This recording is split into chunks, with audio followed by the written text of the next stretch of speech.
The autumn chill of a Massachusetts October had just begun to deepen the colors of the hydrangeas outside Eleanor Vance's sunroom, yet the warmth of the afternoon sun, filtering through the ivory curtains, made the cozy space feel like a refuge. At 72, Eleanor still possessed a quiet grace, her silver hair neatly pinned and her movements precise, remnants of her 30 years as a beloved high school English teacher in the greater Boston area. She was reading The Goldfinch, one of her late husband's favorites, sipping Earl Grey tea. Her life was simple now, but rich with the memories that lined the walls of her split-level home in Newton, pictures of her late husband, Robert, their cruises to Alaska, and, most prominently, dozens of photographs chronicling the life of their only child, David. David.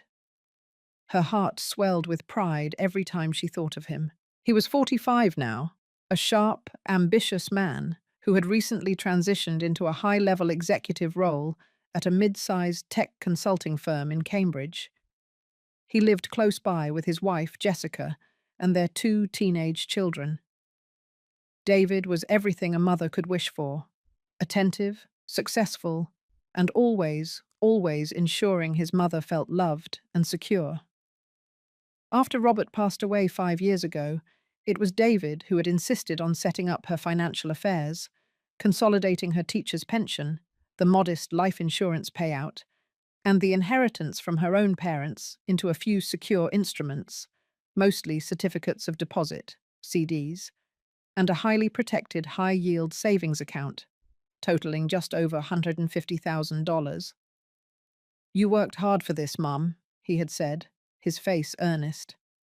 "I'll make sure it grows safely for you. You just worry about enjoying your books and your garden." And Jessica, her daughter-in-law. Jessica was a gem. At 42, she was stylish, energetic, and endlessly patient.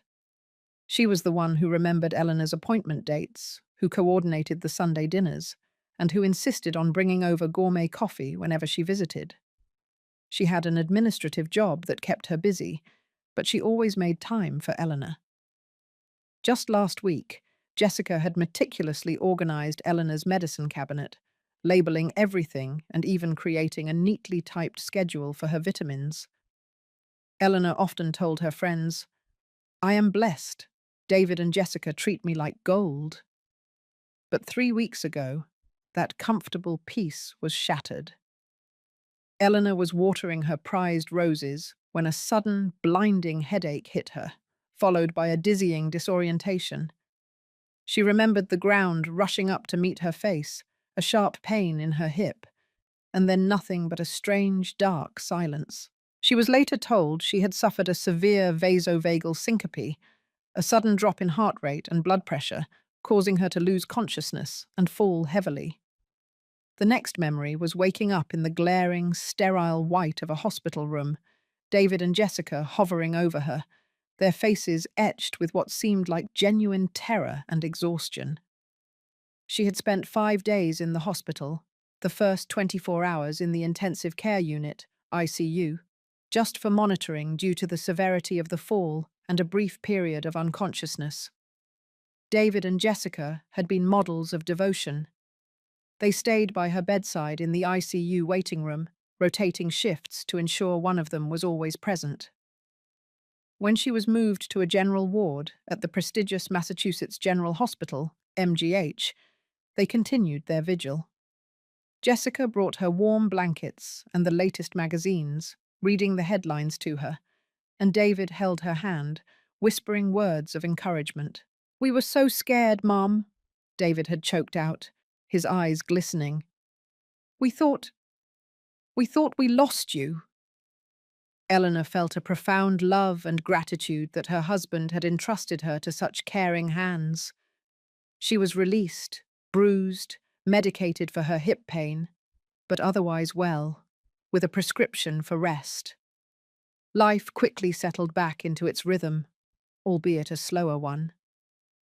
Eleanor was home, recovering, her days filled with short walks around the house and endless episodes of her favorite British mysteries.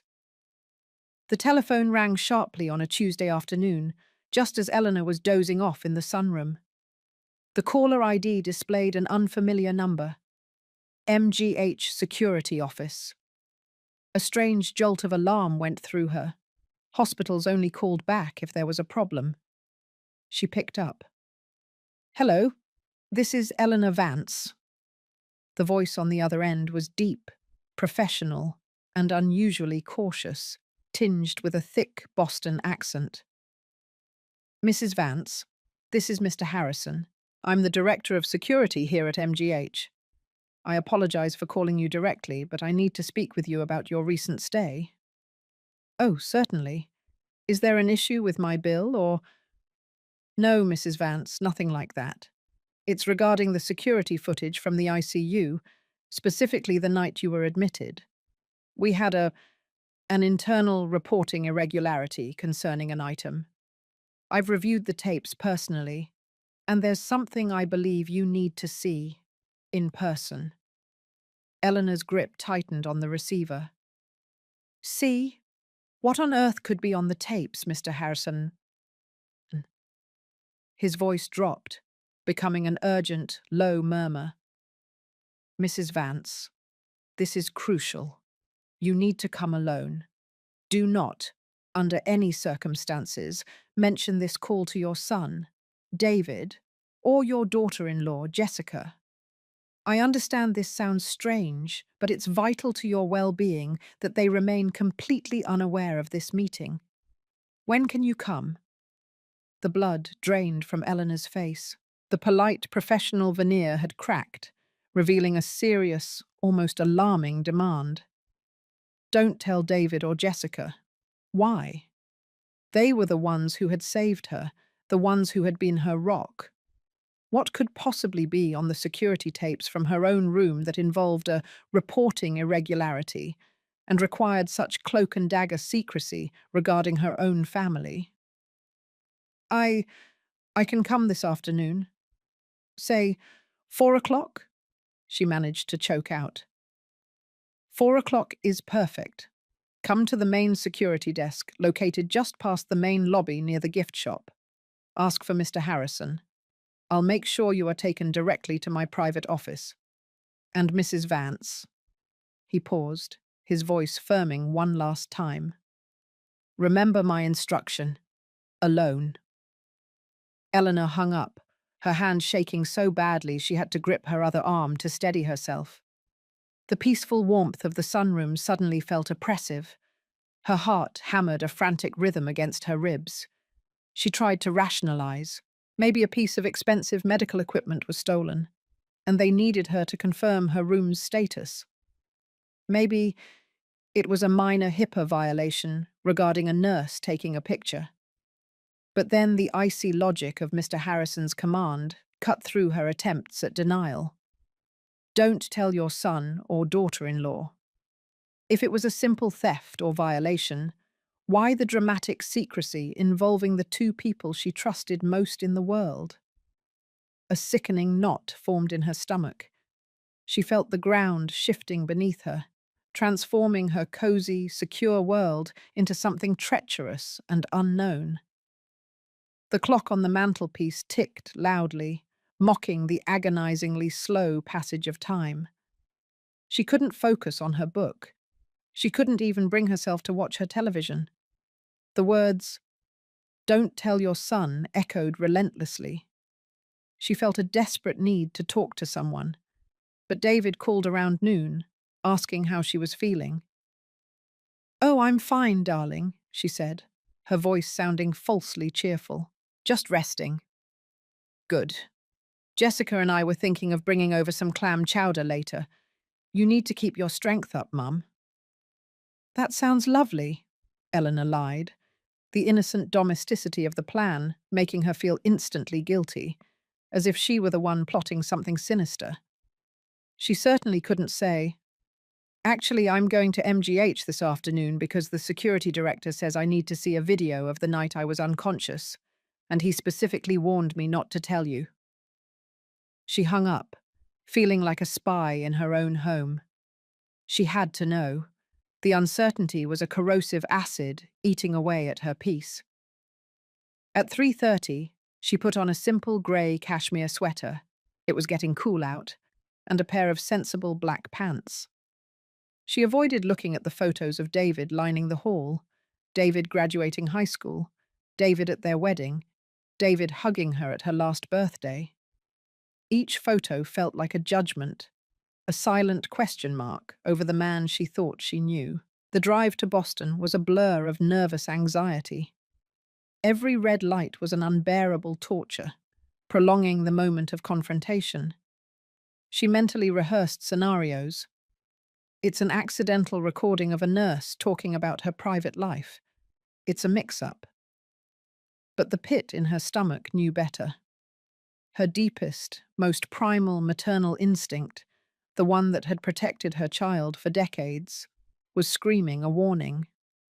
MGH, usually a bustling, chaotic hub of activity, felt strangely imposing and quiet as she walked through the main doors.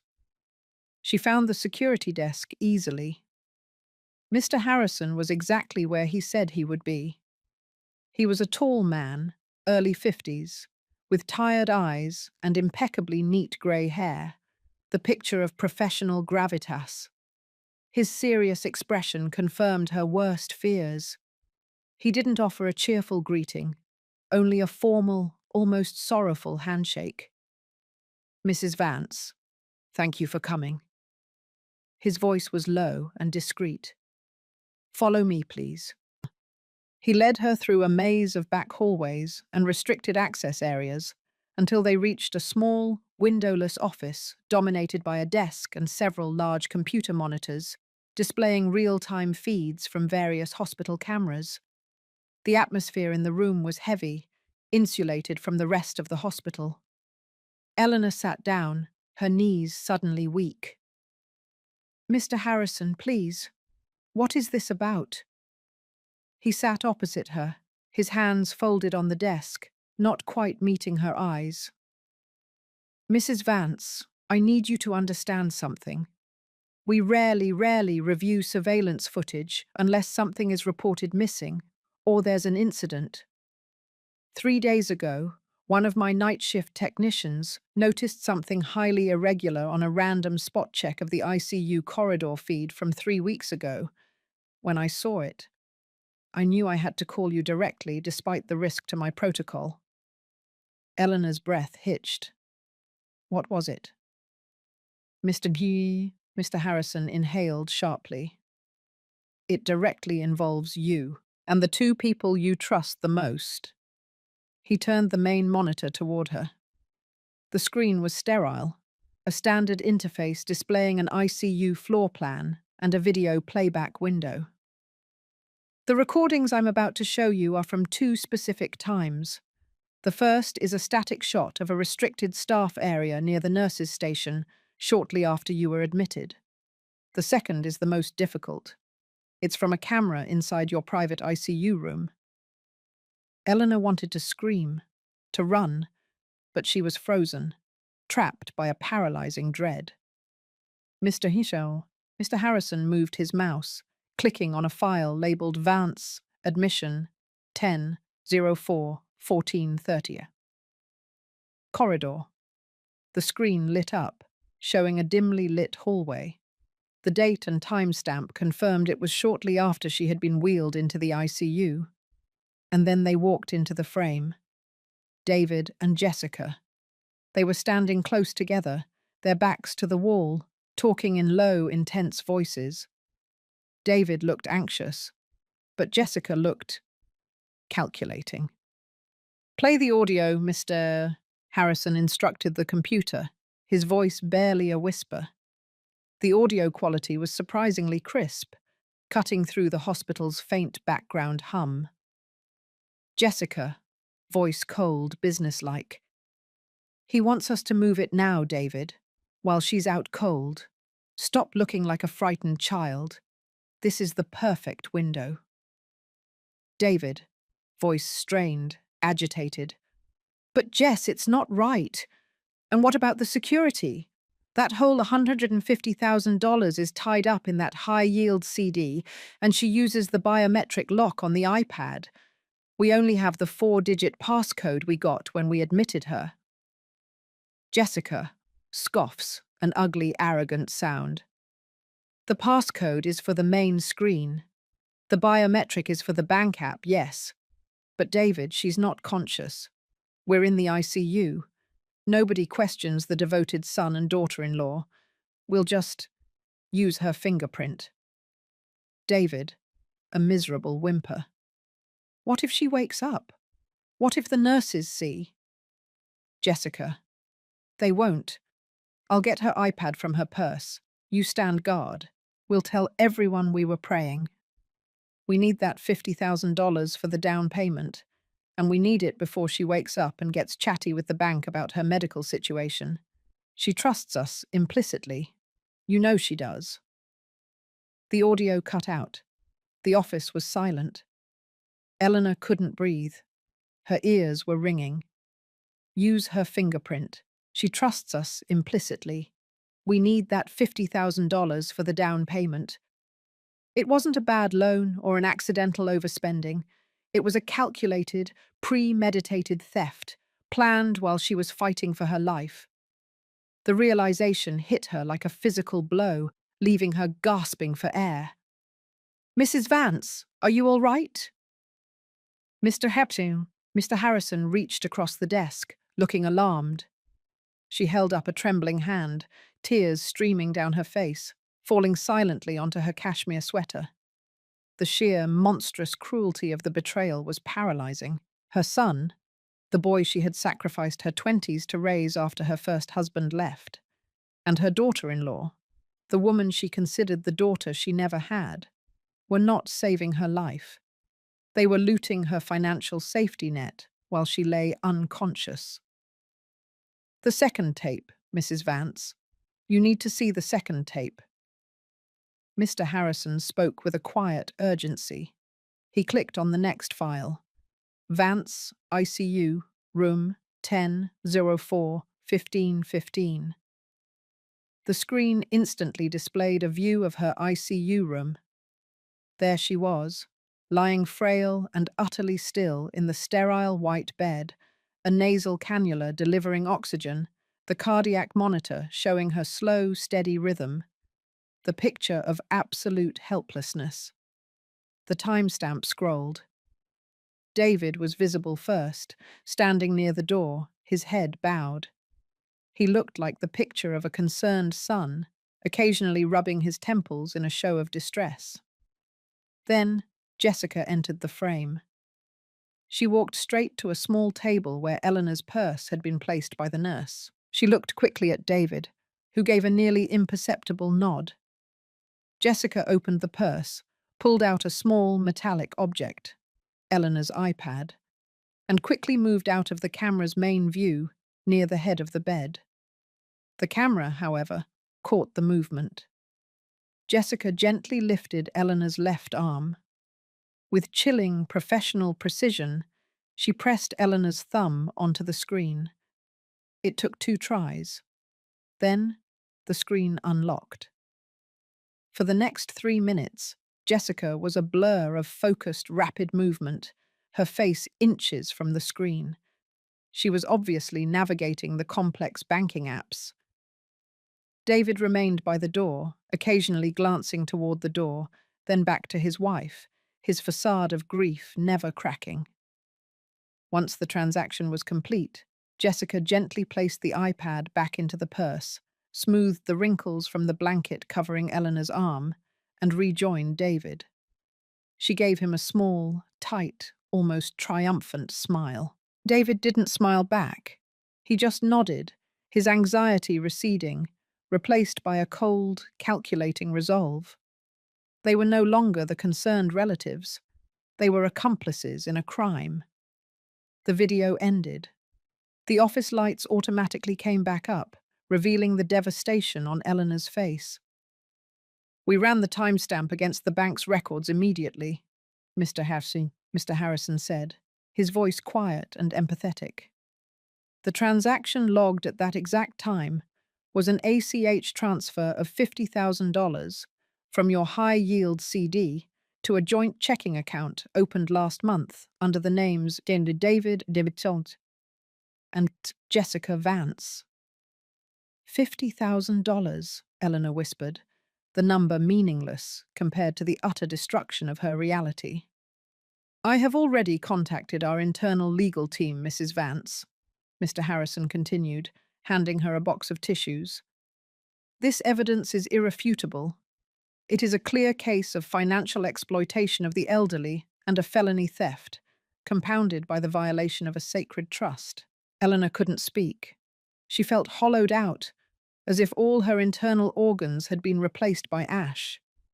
The memory of David holding her hand, of Jessica reading to her. It wasn't love. It was control, surveillance, and a chilling assurance that their victim was helpless. Why? Eleanor finally managed, the word a ragged sound. Why would they do this? I would have given them the money if they had only asked. They couldn't afford to ask, Mrs. Vance. Asking would mean explaining why they needed the money, exposing their financial state, and perhaps risking a rejection. They chose the path of no resistance, the path of exploitation, believing that by the time you noticed the money was gone, they could simply blame bank error or confusion during your illness. His words were cold, hard facts that pierced the last vestiges of her denial. I haven't checked my account since I got home, Eleanor admitted, her head throbbing. I never suspected anything. That is exactly what they banked on, Mr. Harrison said gently. They rely on the victim's love, and the fundamental inability to believe their own child is capable of such an act. Mr. Harrison gave her the next steps. Immediately contact her bank to freeze all accounts, file a formal police report for the video evidence, and, most importantly, get an attorney specializing in elder fraud. She left MGH in a daze, the city traffic a roaring monster she barely navigated. She couldn't go home yet. The thought of that house, filled with David's childhood photos and Jessica's meticulous labels, felt contaminated. She drove aimlessly for an hour until she found herself parked outside the familiar, slightly weathered home of her dearest friend, Martha. Martha, a fiercely loyal woman with a sharp wit, had been Eleanor's neighbor and best friend for 30 years and was David's godmother. If there was anyone who could understand the depth of this betrayal, it was Martha. Eleanor stumbled out of the car and rang the doorbell, collapsing into Martha's arms the moment the door opened. Eleanor, what on earth? You're white as a ghost. Eleanor sobbed, the tears that had been silent in the security office now pouring out in ragged, heaving gasps that came from the very core of her being. She told Martha everything, every chilling detail from Mr. Harrison's office, the cold plan, the clinical use of her own hand. Martha listened in horrified silence, her face growing rigid with shock and then hardening into fury. Those monsters! After all you've done for David, the man who was practically raised at my kitchen table, he was saving her fingerprint. He was using your unconscious body as an ATM. Martha's righteous anger was the first tangible comfort Eleanor had felt. It confirmed that she wasn't crazy, that the monstrous reality she had witnessed was as real and despicable as it felt. I need to protect myself, Martha, Eleanor finally said, wiping her face. I'm going to follow Mr. Harrison's advice. But I need to do more. I need to let them know I know. Not quietly, not privately. I need to destroy their facade. Good, Martha said, her eyes blazing. You have to take back your dignity. They used your love as a weapon. Now you use their own arrogance against them. Over the next few days, Eleanor and Martha worked in secret. Eleanor spoke with her bank, freezing the accounts and filing the fraud report, the bank representative's voice full of sympathy, but also professional caution about the difficulty of prosecuting family fraud. She then hired Charles Lynn, a no-nonsense attorney who specialized in financial crime. When he reviewed the MGH footage, his face remained neutral, but his voice was grave. Mrs. Vance, this evidence is a prosecutor's dream. Premeditation, execution during a period of extreme vulnerability, and clear intent to steal. We will file both criminal charges and a civil suit for restitution and emotional damages. But Eleanor wasn't satisfied with the slow grind of the legal process.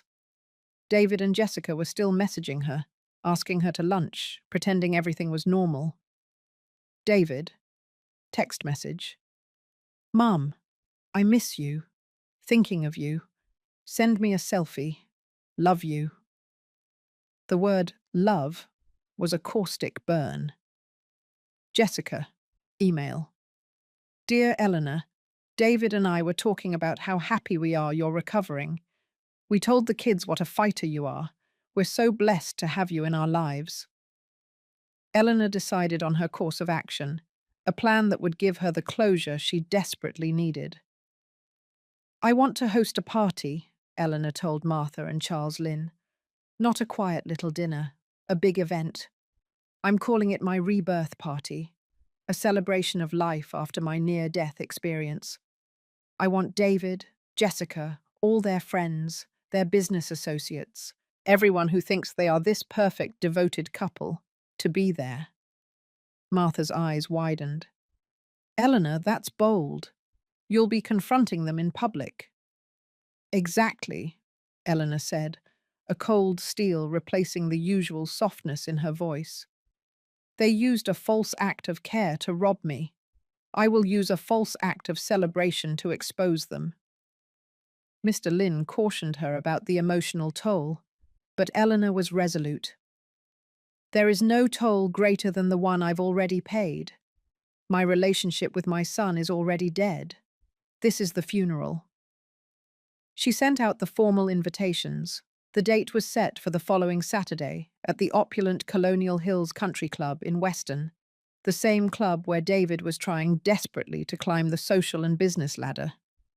Eleanor called David. Darling, she chirped, using a saccharine tone that made her skin crawl. I've been planning my rebirth party. I want to celebrate my life, and I especially want to thank the two people who were by my side in the hospital. David's voice, initially surprised, quickly turned to eager delight. Mom, that's wonderful. That's so like you. Yes, we'd be honored. Colonial Hills is a fantastic choice. He never suspected a thing. His arrogance shielded him completely.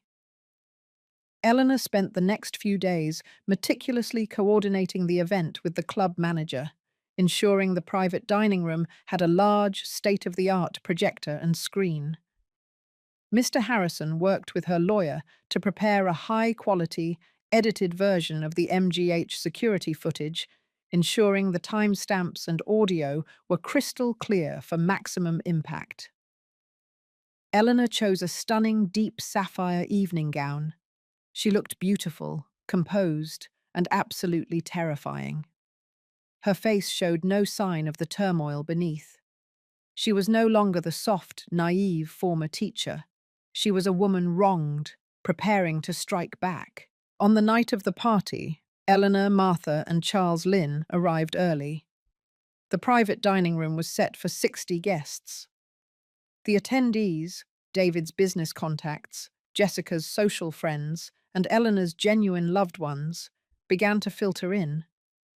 David and Jessica arrived last, beaming, dressed in expensive attire, accepting compliments left and right about their tireless devotion to Eleanor during her illness. David approached his mother, pulling her into a warm hug. Mom, you look incredible. We're so proud of you. This is a magnificent idea. Eleanor returned the embrace with the minimal force required, the physical contact feeling like an electric shock. Thank you, David. I couldn't have done it without you. Her words, once genuine, were now heavy with a double meaning that only she understood. Jessica presented her with an expensive, beautifully wrapped gift, a cashmere shawl. To keep you warm on your long walks, Eleanor. You deserve all the peace in the world. Eleanor accepted the gift with a brittle smile. Thank you, Jessica. I appreciate your thoughts so much. The evening proceeded through cocktails and hors d'oeuvres. David and Jessica mingled effortlessly, basking in the glow of false admiration. Eleanor watched them, her expression serene, observing their performance with the clinical detachment of a scientist observing specimens. Finally, after the main course had been cleared, Eleanor stood up, tapping her glass lightly with a dessert spoon. The room quieted, all eyes turning to the radiant, silver-haired matriarch. Friends, family, thank you for coming to celebrate with me, Eleanor began, her voice steady and resonant, carrying easily across the room. As you all know, I recently had a very serious health scare. I was moments away from death, and I spent a terrifying night in the ICU. She paused, letting the silence hang heavy. David smiled beatifically, leaning back in his chair, ready for the tribute. I owe my recovery, and frankly my life, to the incredible care I received from the doctors and nurses at MGH, she continued.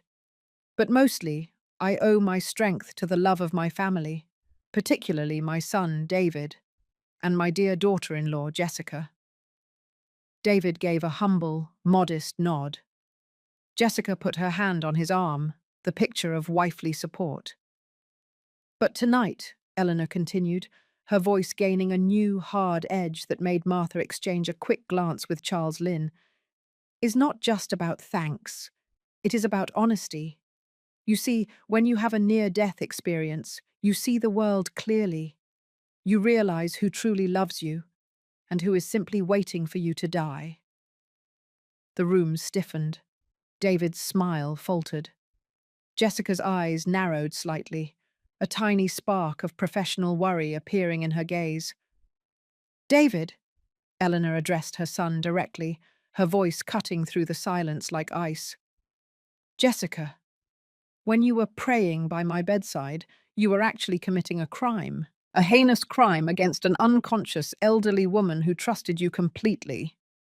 Chaos erupted immediately. David shot up, knocking his chair backward. Mom, what are you talking about? Are you confused? Your medication? I am perfectly clear, David. Eleanor spat out the words, her control absolute. And I have the receipts. She reached down and pulled a small, professional-looking remote control from the fold of her napkin. The lights in the dining room dimmed automatically. The large screen on the far wall flickered to life. The Massachusetts General Hospital Security Department was kind enough to provide me with the evidence I needed. Evidence of financial exploitation of the elderly. The first video played. The corridor conversation. David and Jessica's faces, large and clear on the screen, discussing their plan, their voices amplified through the room's sound system. He wants us to move it now, David. We'll just use her fingerprint. We need that $50,000 for the down payment, and we need it before she wakes up. The silence in the room was absolute, broken only by the cold, calculating words of the conspirators. Gasps echoed through the crowd of business associates and friends. David stood frozen, his face a sickening shade of grey. Jessica looked toward the door, her eyes wide with a calculating terror. Eleanor didn't give them a moment to recover. She clicked the remote again. The screen switched to the ICU room video. The crowd watched in horror as the camera showed Eleanor's helpless form, then Jessica's professional, quick movements, retrieving the iPad, the chilling use of the unconscious woman's own hand, the rapid tapping on the screen. David stood guard, looking on, complicit. When the video finished, the screen went black and the lights snapped back on. The Colonial Hills Country Club dining room, usually a setting for genteel decorum, was now a scene of utter, humiliating destruction. $50,000, Eleanor said, her voice shaking slightly now, but still commanding the room. You stole $50,000 from my life savings, David, while I lay unconscious and helpless. You used the love and trust I gave you as a mask for your greed. Martha, David's godmother, was the first to act. She marched up to David, grabbed him by the lapels of his expensive suit, and shook him. I carried you to the baptismal font. Your mother gave you everything. You are a disgrace to your father's name. David, cornered, started to blubber, tears of panic and humiliation streaming down his face. Mum, it was a mistake. We were desperate. I can pay it back. Please, Mum. Jessica, ever the pragmatist, made a dash for the door, but Charles Lynn, the attorney, stepped calmly into her path. Miss Vance, Mr. Lynn said in a calm, flat tone, I advise you to remain. The police are on their way. My client has filed criminal charges. We have the video evidence, the MGH testimony, and the bank transaction records confirming the $50,000 transfer to your joint account. Jessica stared at him, her defiance cracking. You can't do this. He's her son. The law calls him a criminal, Eleanor said, walking up to David, who was still gasping. She looked him in the eyes that had mirrored her own decades ago, and saw only a stranger consumed by self-pity and greed. David, you asked me for my forgiveness, but you don't regret the crime. You regret being caught, Eleanor said, her voice dropping to a heartbreaking finality. The David I loved, the one I sacrificed for, that man never existed. He died that night in the ICU. From the back of the room, two officers in plain clothes, who had been discreetly positioned at the attorney's request, approached the table. David Vance, Jessica Vance, you are under arrest for larceny over $1,200 and financial exploitation of an elderly person. As the officers cuffed them, David cried out one last time, Mom, don't let them do this. We're family. Eleanor stood tall, her sapphire dress gleaming under the chandelier. Family is the people who stand by you, David, not the ones who steal your dignity while you are fighting for your life. She watched them being led away, out of the opulent room, past their shocked and horrified friends. As the door closed, Eleanor felt an unimaginable, profound sorrow, the loss of a child she had carried for 45 years.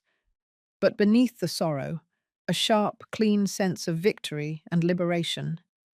Her old life was destroyed, but her dignity was fiercely intact.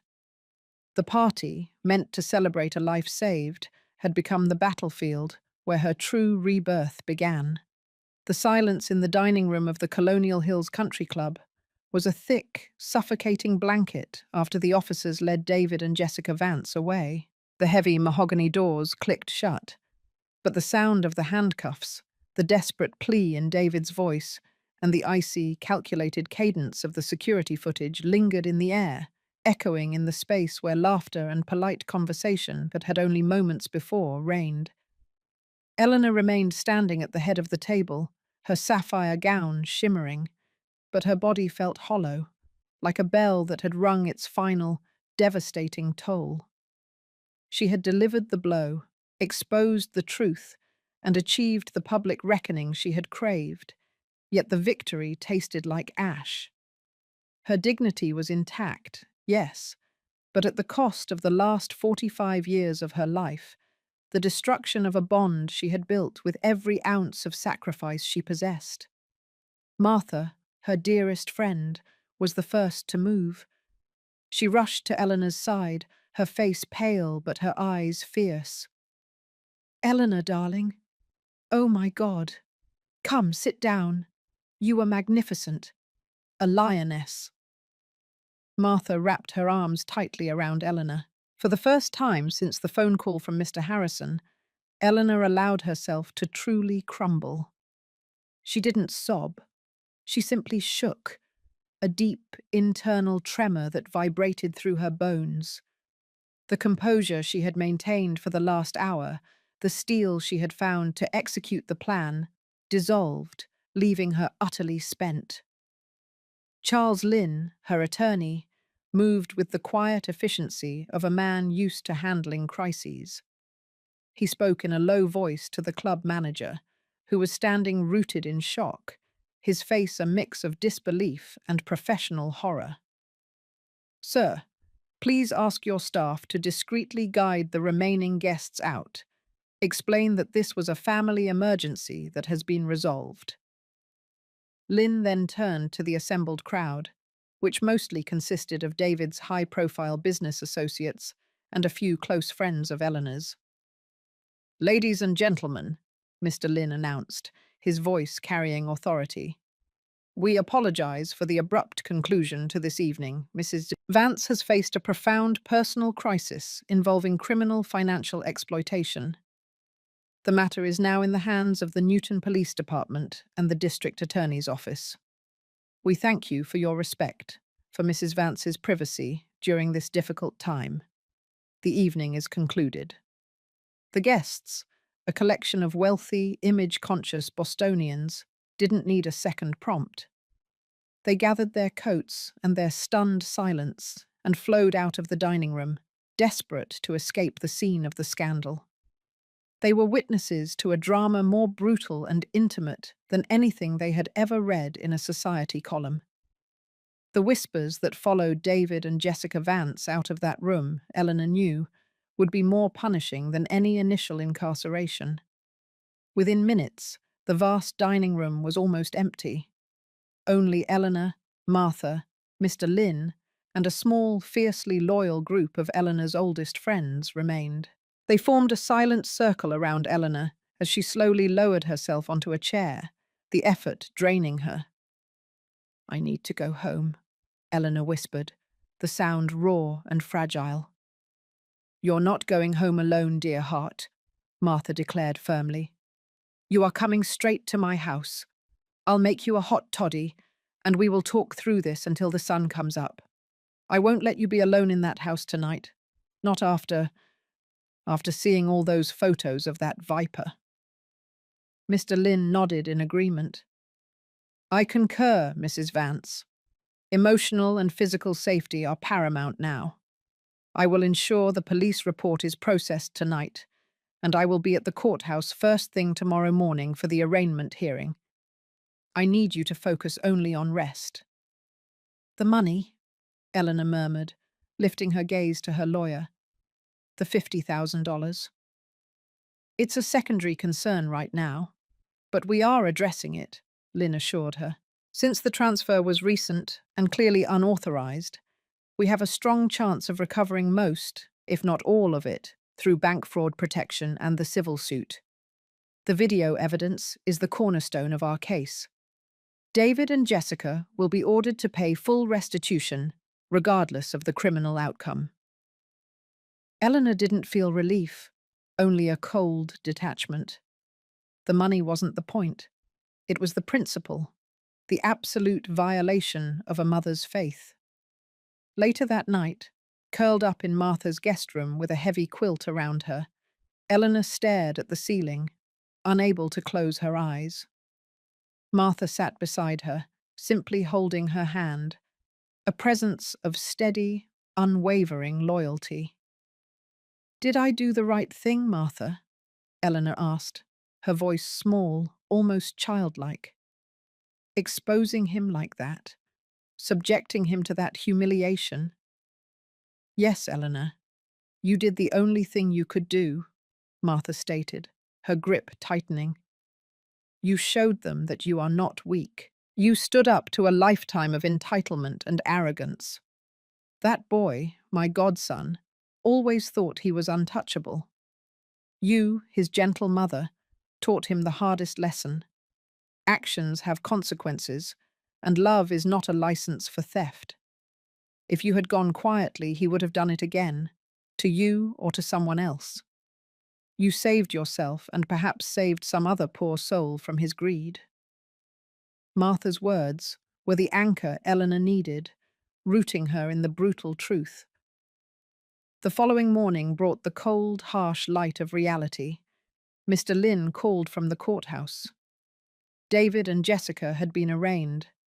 Their defense attorney, a slick, expensive lawyer hired on retainer by David's increasingly panicked company, who were already distancing themselves, was trying to argue that the $50,000 was a gift and that Eleanor was medically confused due to her recent illness. Mr. Lynn quickly countered with the MGH security footage, which was immediately sealed as key evidence. Bail was set high, reflecting the seriousness of the charge of exploiting a vulnerable senior. David was released under strict conditions. Jessica remained briefly in custody until her company's legal team arranged for her release. Eleanor insisted on going home that afternoon, accompanied by Martha. Walking back into her house felt surreal. The familiar scent of wood polish and old books, the soft, muted colors. It was all the same, yet fundamentally different. It was the scene of the crime. She walked straight to the living room, to the large wall of photographs. David at his college graduation, beaming in his cap and gown. David on his 10th birthday, blowing out candles. David embracing her at Robert's funeral, looking so sincere. Martha watched her, waiting for the inevitable emotional breakdown. But Eleanor didn't break. She simply walked slowly along the wall, touching each photograph with the tips of her fingers, an expression of clinical, detached grief on her face.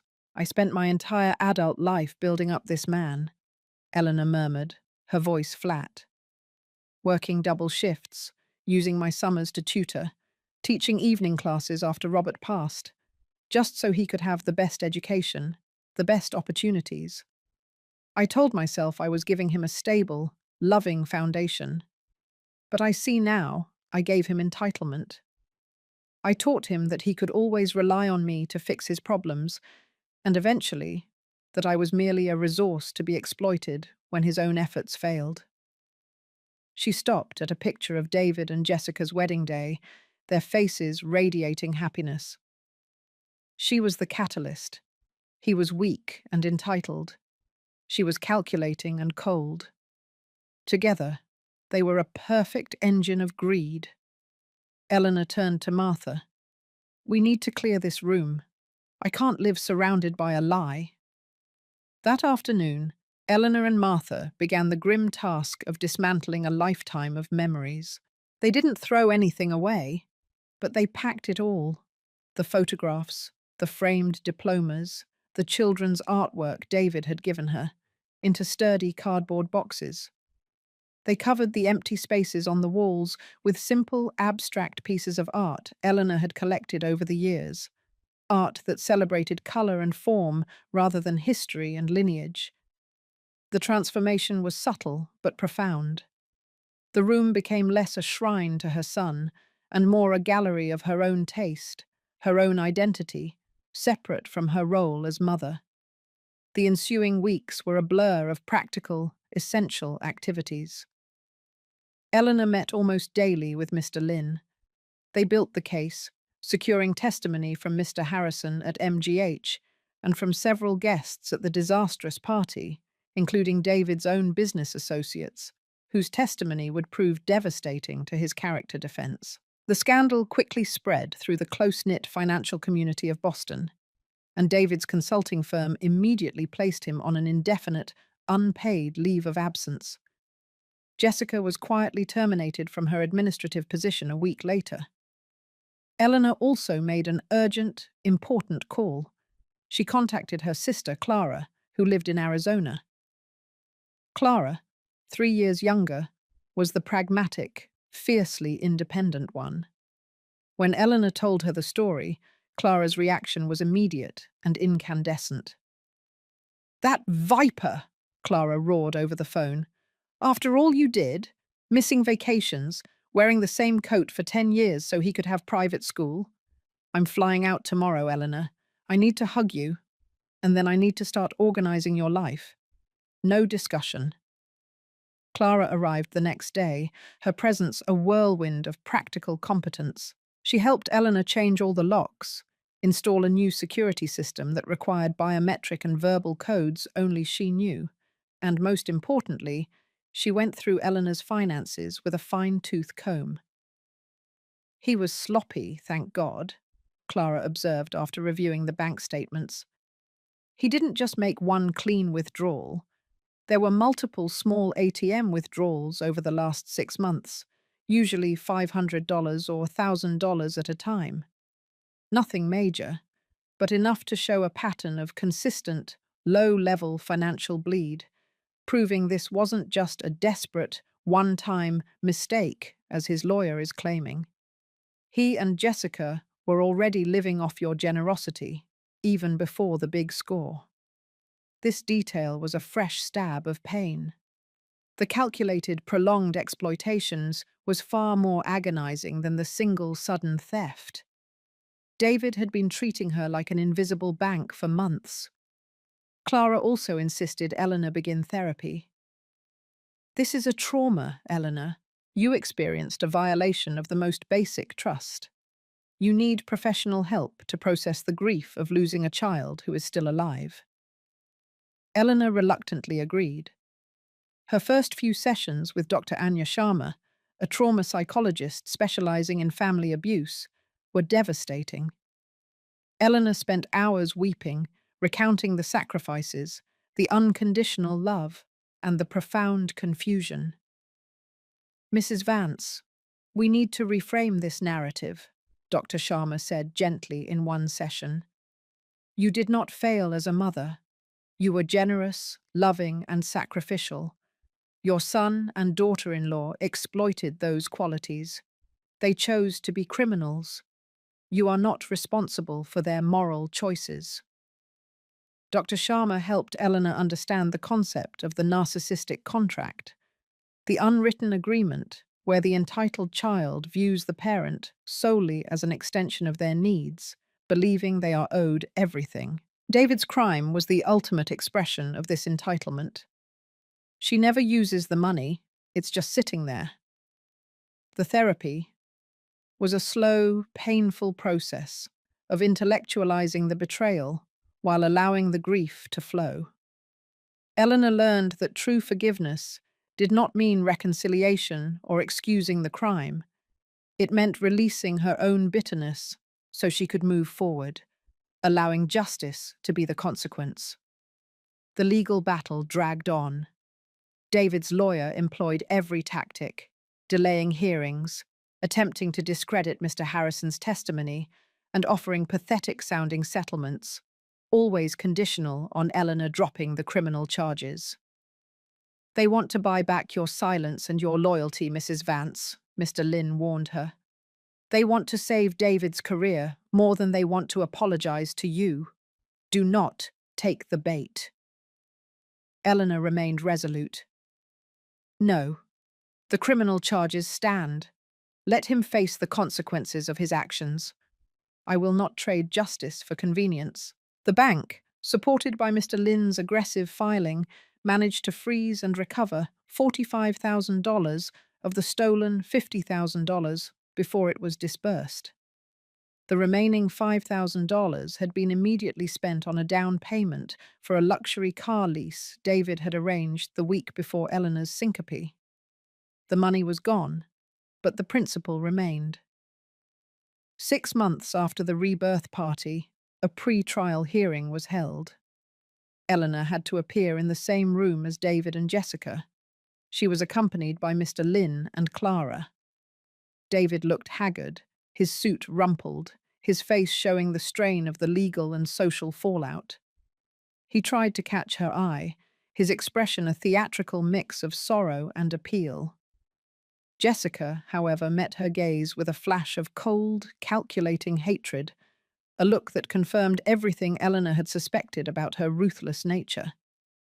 Eleanor kept her eyes forward, maintaining a rigid, dignified composure. The prosecutor, armed with the MGH video and Mr. Harrison's damning testimony presented the case. The defense continued to argue gift and confusion.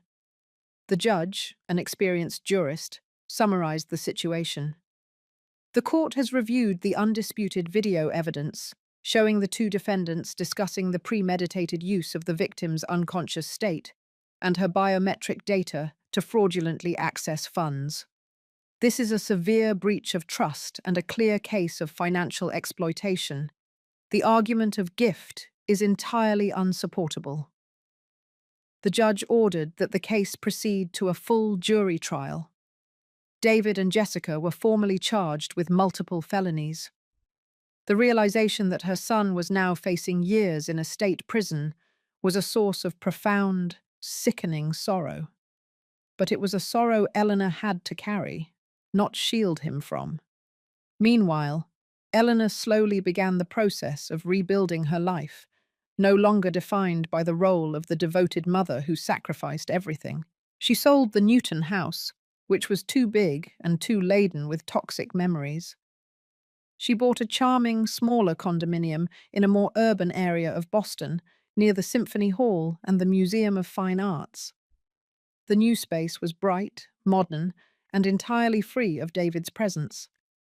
She enrolled in an art history course at a local university, rekindling a passion for the Renaissance she had put aside decades ago.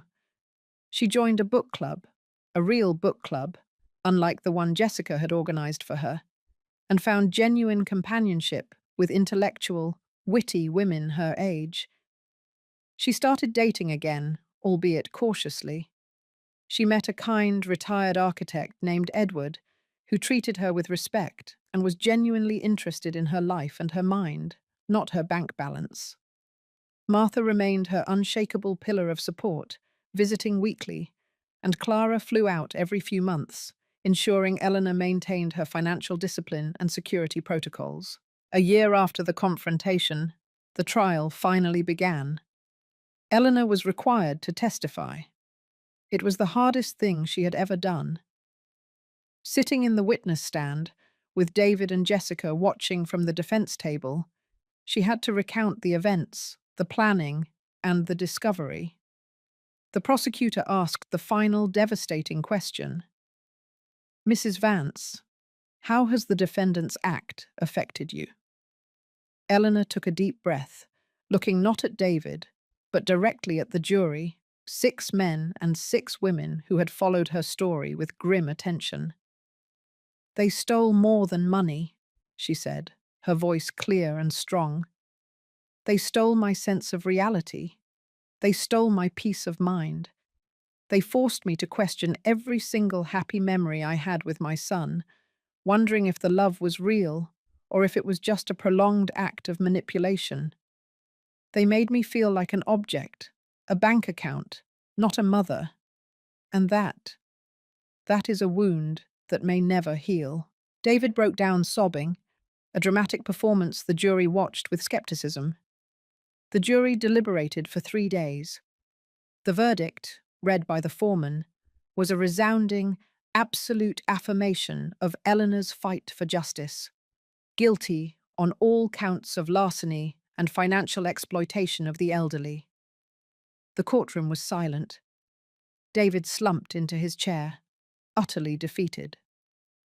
Jessica's face remained surprisingly blank, but her hand clutched her defense attorney's arm with white-knuckled desperation. At the sentencing hearing 2 weeks later, the judge, citing the premeditation, the use of a medical crisis, and the profound breach of trust, sentenced David Vance to 8 years in a state prison, with the possibility of parole after 4. Jessica received a slightly lighter sentence of 6 years. Both were ordered to pay full restitution of the remaining $5,000, plus compensatory damages to Eleanor. When the judge's gavel struck, Eleanor felt no elation, only a deep, cleansing sense of completion. The chapter was closed, justice had been served, but the cost to her soul remained immense. Today, nearly 2 years after the trial, Eleanor is flourishing. She sold the condominium and bought a beautiful townhome closer to her new group of friends. She and Edward, the architect, are planning a trip to Italy. She still receives letters from David from prison. They are filled with self-pity, excuses, and pleas for her to forgive him and help him get early parole. She reads them, not with rage, but with a detached sadness. Dr. Sharma advised her, "Do not answer them until you are ready, and perhaps not at all. Your healing is paramount. His redemption is his own journey." Eleanor chose silence. She had paid her debt to David by sacrificing her life for him. Now she was paying her debt to herself by reclaiming her peace. She often thinks about the meaning of family now. It isn't determined by genetics or a shared name. It is forged in times of crisis, by actions, not words. Her family now consisted of Martha, who brought her comfort, Clara, who brought her order, Charles Lynn, who brought her justice, and Edward, who brought her joy. She had lost a son, but she had gained herself. She looked out at the Boston skyline from her living room, a view she cherished, and realized that her life was richer, more authentic, and more peaceful than it had ever been when she was living under the golden lie created by David and Jessica Vance. She survived the betrayal, endured the pain, and emerged not as the helpless victim in the ICU bed, but as the powerful, resilient woman who had exposed the darkness and demanded the light. The rebirth party had been a painful start, but her new life was the sweet, hard-won reward. The year following the trial and sentencing of David and Jessica Vance was not a period of simple recovery for Eleanor. It was an arduous, complex excavation of her own identity, a profound journey into the architecture of her former self, to understand where the foundational cracks had first appeared.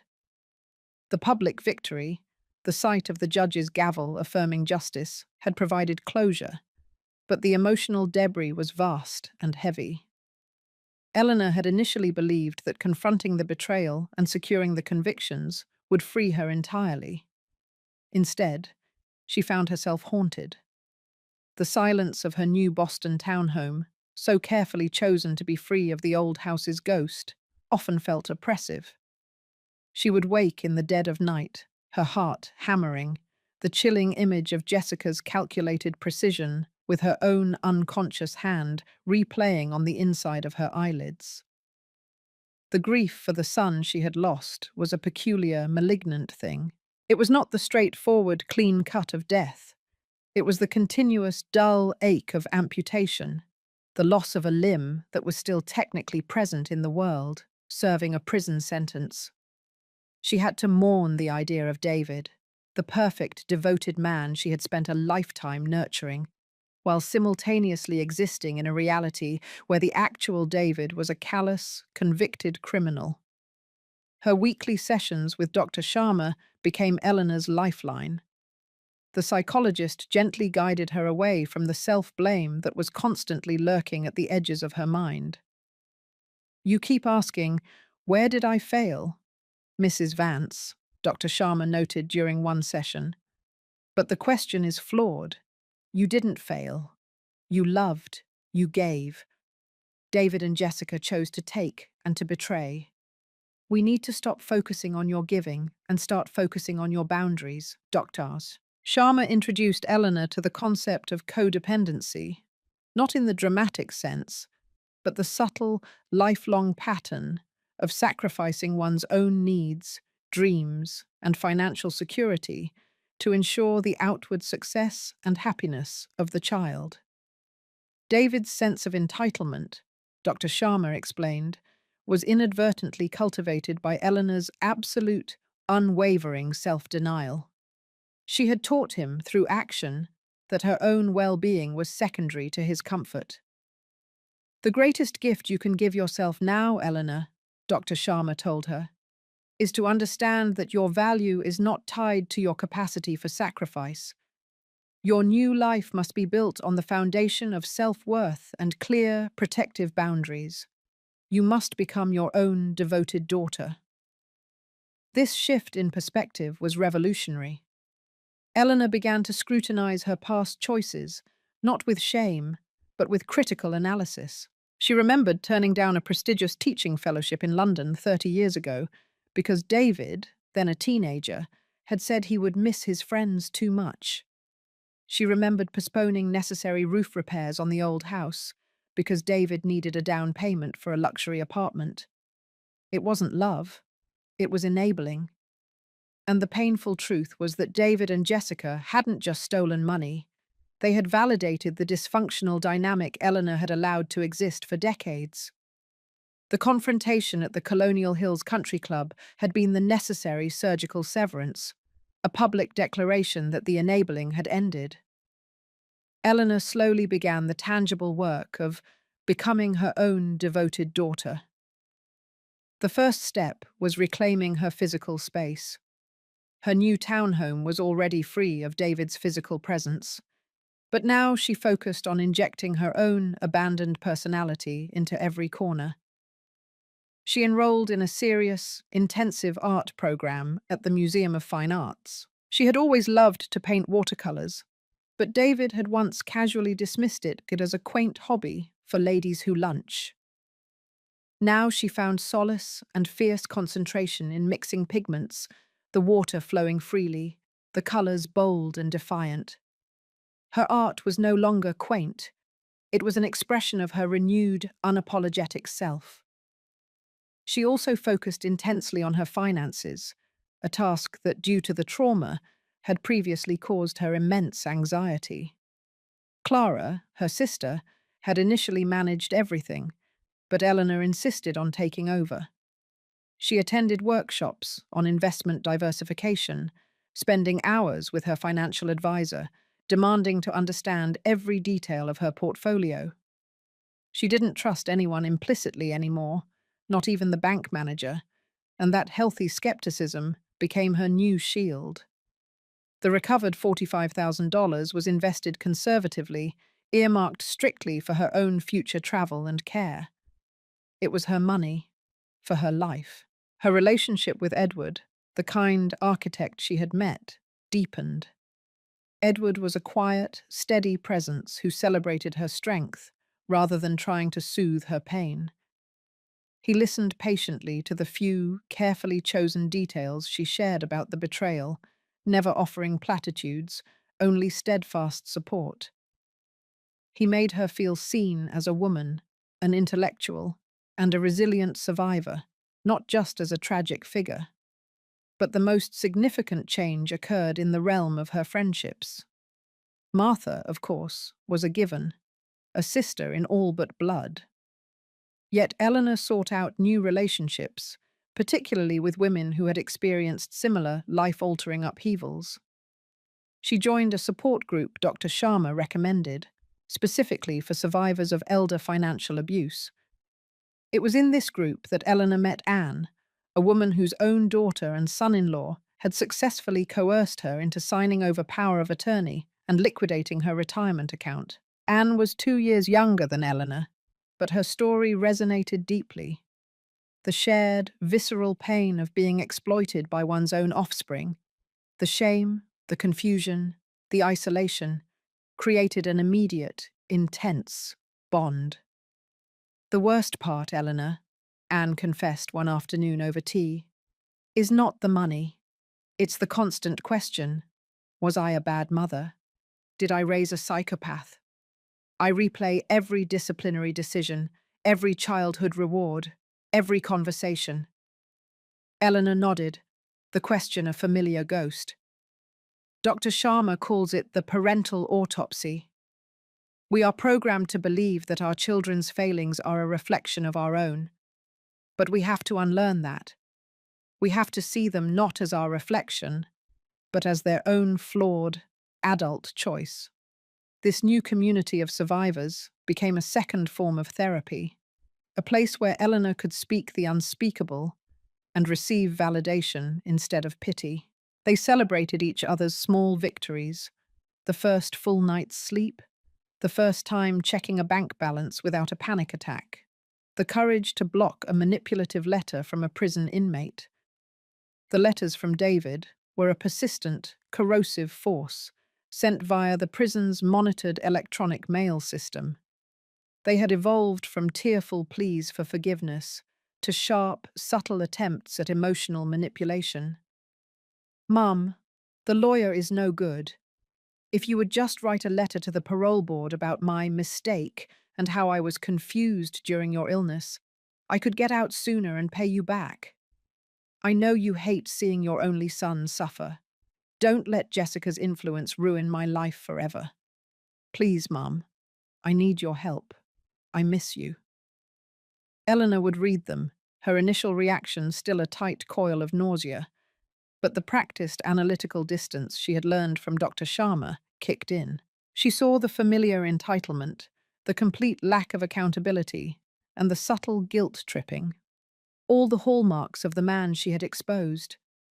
He never truly apologized for the act of betrayal. He only apologized for the consequences he was now facing.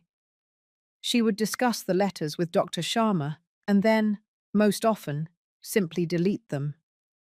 She had learned that engaging with his manipulation, even to refute it, was giving him power. Her silence was her boundary, her fortress.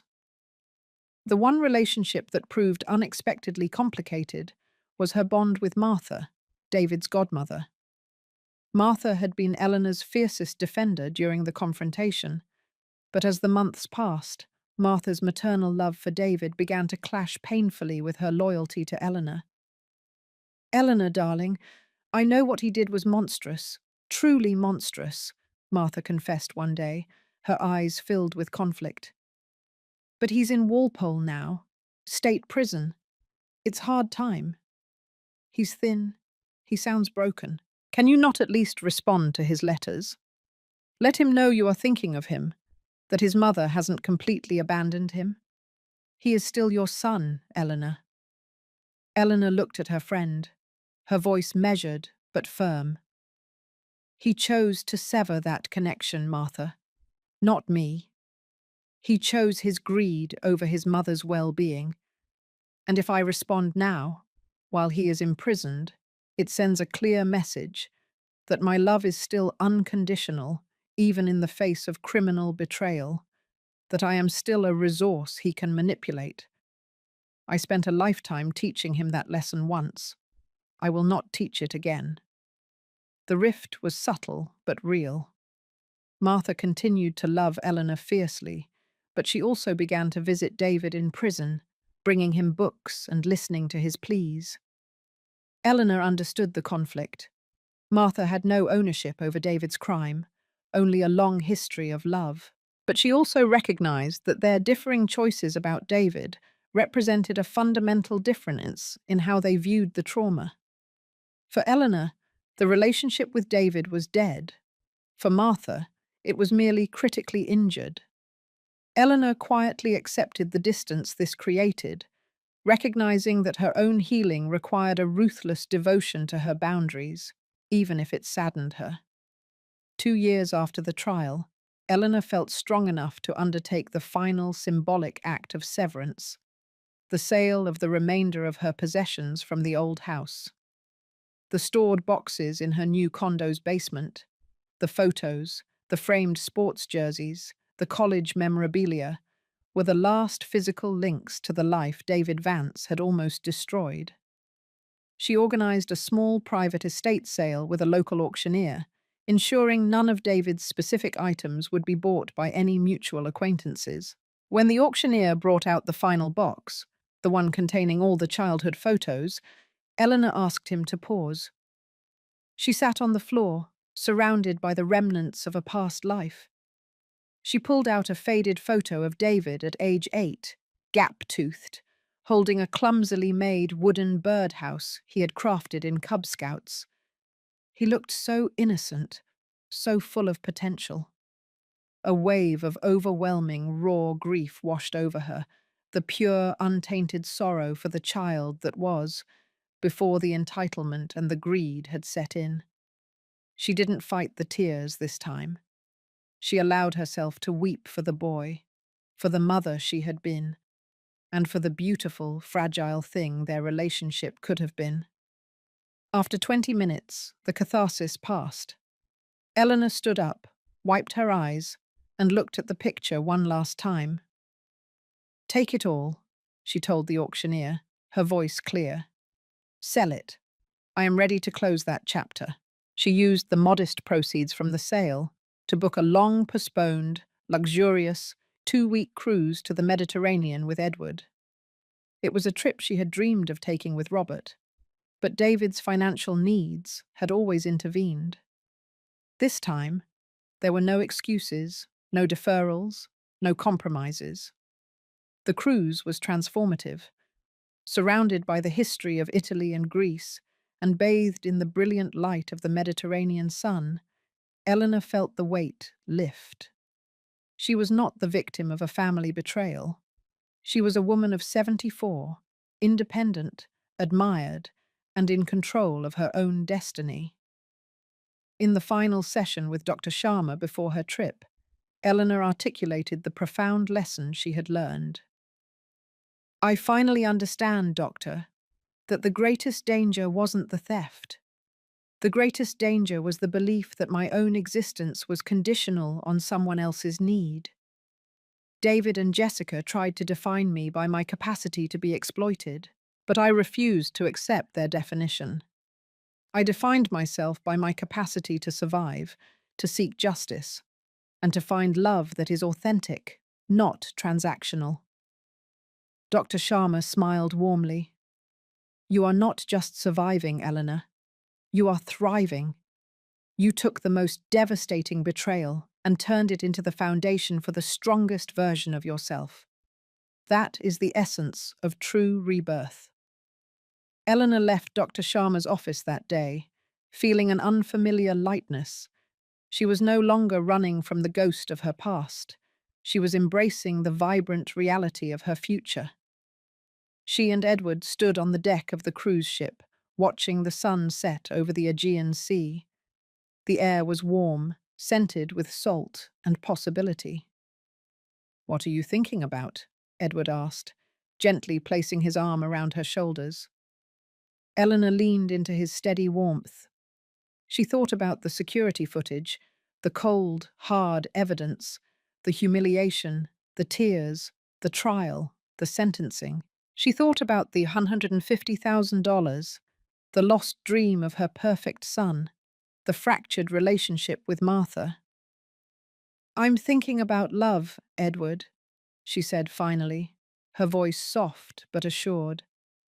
"I'm thinking about the difference between the kind of love that demands sacrifice and the kind of love that demands honesty. I realized I had to lose the first to truly appreciate the second." She turned, looking back towards the distant lights of the mainland, toward the country that held her life, her history, and her incarcerated son. She made a silent vow. She would continue to live fully, without guilt, without looking back, allowing the legal system to handle David and Jessica's debt to society. Her only debt now was to herself. She had survived the darkness. And now she was stepping firmly into the light, a woman reborn, ready for whatever beauty and authenticity the rest of her life held. The painful story of her betrayal had ended, and the empowering chronicle of her resilient, self-determined life had truly begun.